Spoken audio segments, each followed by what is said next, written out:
Indieszero are a pretty awesome development team. Now, if you don't know them by name, some of the games that they're best known for are Electroplankton on the DS, Final Fantasy Theatrhythm on the Nintendo 3DS, NES/Famicom Remix on the Wii U, and of course 2018 Sushi Striker. They've had a lot of hits over the years, but unknown by many gamers in the West, there was one game that helped get everything started.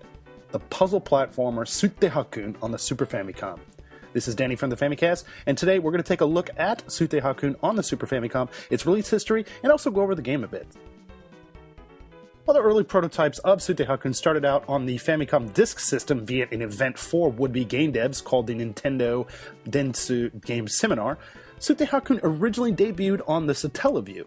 Now, for those of you that don't know, the Satellaview is the infamous Super Famicom add-on that allowed users to receive games, magazines, and other data on their game systems.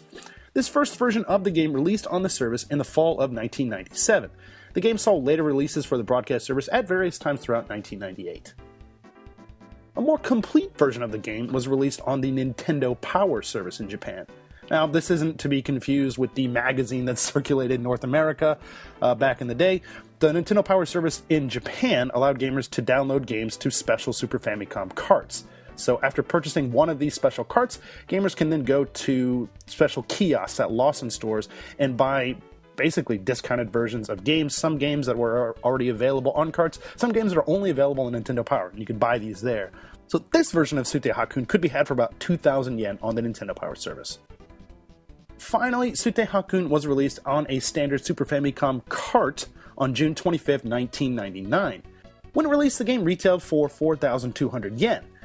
Due to its late release on the platform, availability, and a whole lot of other issues, other things too, interest in newer consoles, Nintendo 64, PlayStation, Dreamcast, Saturn, not to mention that the PS2 and GameCube were coming up, Sutte Hakkun never really garnered the mainstream success that it probably deserved. The game did, however, see new life, kind of, when it released on the Wii Virtual Console in 2010 and the Wii U Virtual Console in 2015. As for the game itself, there's actually quite a lot to unpack here. Like I said before, this is a puzzle platformer that was available on the Super Famicom in some way, form, or the other. The particular version that I played for the purposes of this review is the Japanese Virtual Console release on the Wii U. So, taking control of Hakkun, players have to guide him through all these stages to reach this rainbow shard to complete the levels.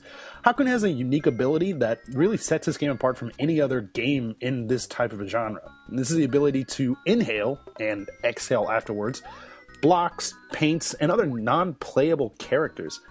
It takes quite a bit to master these mechanics, and you'll definitely be using your brain a lot to help you get through these pretty difficult puzzles. From fairly early points in the game, you will come across a variety of blocks and color vials throughout the stages.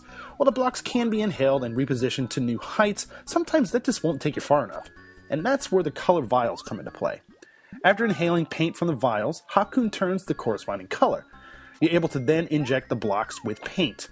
Red paint makes blocks go up and down, blue paint makes the blocks move from left to right, and yellow makes the blocks move diagonally, kind of like what you're seeing right now. When dealing with multiple blocks and rainbow shards, this game really does get challenging quite quickly. Like I mentioned earlier, other non-playable characters and some items can be found in the stages, some of which can be absorbed and or filled with color. Now, the most notable is a character named Raccoon. He's like a chubby, kind of hippo-looking like guy, and there's several things that you can do with him with the paint. So red paint basically makes him into a trampoline, so you can jump on him and bounce around. Blue paint makes him walk from left to right, and yellow makes him stomp on switches. Another character named Raccoon, who is a rock, can be used to break glass floors. And two other characters, Blockcoon, who looks just like a regular block, and this bottle guy, I didn't quite catch his name, but he kind of serves as just a way to lightly troll the players here.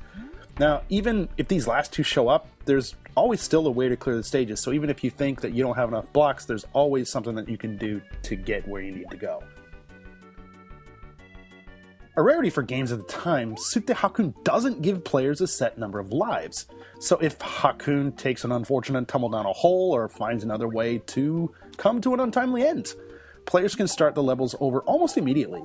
On top of that, there's also a quick save and quick load system, which is perfect to use if you're not quite sure what your next move's going to be. Like, basically it's a way to kind of prevent yourself from dying, or just at least a fail-safe there.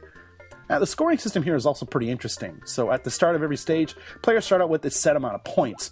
and every single move you make decreases this number of points. The goal here is to try to get to the rainbow shard or shards in as few moves as possible. And if you're not so great at puzzle games like me, then you could make use of the hint system at any time during the gameplay. Now, this hint system basically shows you exactly what you need to do, or at least like where the blocks need to be so you can get to the next part of the level. The only problem with this is that you take a major hit in your overall score, and it doesn't go away. It's cool that it's there, but there's definitely some repercussions here. So these modern sensibilities here are really awesome to see, especially for a game that was released back in the 90s. The visuals in Sutte Hakkun are colorful, clear, and pretty varied. There are a number of themes for all of the different stages that are represented fairly well in each of these levels. In total, there are over 100 levels to play through. Hakkun himself isn't a super complex sprite, but I was kind of impressed to see him kind of fill and empty with color, as well as transform into the block and the rock and like all of this other thing. So that was really cool. I really enjoyed that.